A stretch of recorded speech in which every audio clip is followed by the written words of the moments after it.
Mengapa masih banyak yang bingung tentang konsep takdir? Jadi sebenarnya, jika kita sederhanakan, konsep takdir itu berjalan secara seimbang dan beriringan antara kehendak Allah dengan kehendak bebas kita.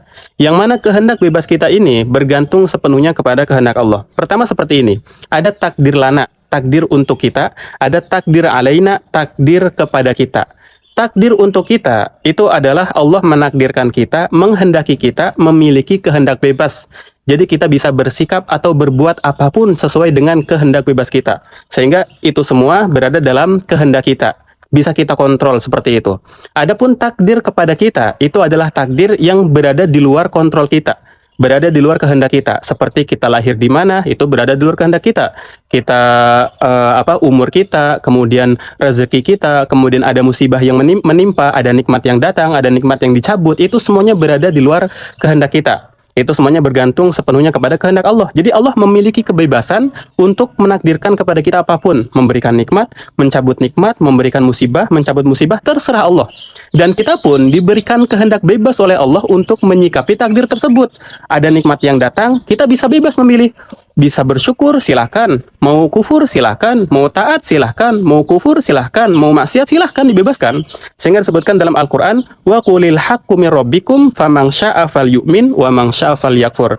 Maka barang siapa yang ingin beriman, silahkan beriman. Barang siapa yang ingin kufur, silahkan kufur. Kemudian disebutkan, inna hadainahu sabila. Kami telah menunjukkan kepadanya jalan, petunjuk. Imma syakiro wa imma kafuro. Ada yang bersyukur, ada yang kufur, itu bebas, terserah kehendak manusia. Sehingga kita memiliki kehendak bebas tersebut. Sehingga apa saja yang menimpa kita, itu berdasarkan kehendak Allah, izin Allah. Sehingga disebutkan dalam Al-Quran, semua musibah dalam Al-Quran pasti datang dengan diksi asoba dan biidnillah. Disebutkan, ma asoba mi musibatin illa biidnillah. Tidak ada musibah yang menimpa kecuali dengan izin Allah. Jadi Allah bebas memberikan mendatangkan musibah apapun kepada kita, dan kita pun bebas menyikapinya. Contoh sederhananya seperti ini. Nabi Yunus ketika diperintahkan berdakwah, itu beliau kan marah karena kaumnya itu susah. Beliau marah dan beliau memilih pergi dengan kehendak bebasnya. Sehingga takdir menimpanya, yaitu dia masuk ke dalam perut ikan.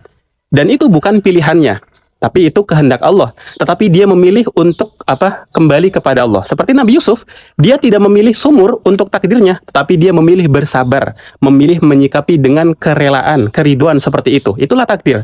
Antara kehendak Allah dengan kehendak kita itu berjalan beriringan. Ini masih dasar. Yang mana semua perbuatan kita, itu semuanya sudah tercatat. Tetapi catatan tersebut berdasarkan pengetahuan Allah, sempurnanya pengetahuan Allah, sehingga tidak ada paksaan sedikit pun. Sehingga pembahasan ini itu harus bersambung dengan pembahasan sebelumnya, episode 177. Sebelumnya kita membahas takdir dari aspek pengetahuan Allah, dan hari ini kita membahas takdir dari aspek kehendak Allah. Kehendak kita, tadi saya katakan, bergantung sepenuhnya kepada kehendak Allah. Jadi seperti ini, misalkan, jantung kita ini berada di luar kehendak kita, di luar kontrol kita. Semuanya bergantung kepada kehendak Allah. Kita tidur pun jantung tetap berdetak sesuai dengan kehendak Allah. Artinya jantung kita tidak diminta pertanggungjawaban. Yang diminta pertanggungjawaban adalah hasil dari apa yang kita kehendaki. Lisan kita bisa berkata baik dan buruk, itu diberikan tanggung jawab. Mata kita bisa melihat baik dan buruk, itu dipertanggungjawabkan. Yang mana semua perbuatan kita sepenuhnya bergantung kepada setiap detak jantung. Sekali saja detak jantung tersebut dikehendaki oleh Allah dicabut, maka semua kehendak kita pun tercerabut. Ini masih dasar. Jadi kalau mau membantah perkataan saya ini, itu harus membantah sesuai dengan konteks yang saya jelaskan. Sebelumnya saya hanya membahas tentang ilmu Allah. Hari ini saya membahas tentang kehendak Allah. Jadi ada konteksnya masing-masing. Dan ini masih dasar.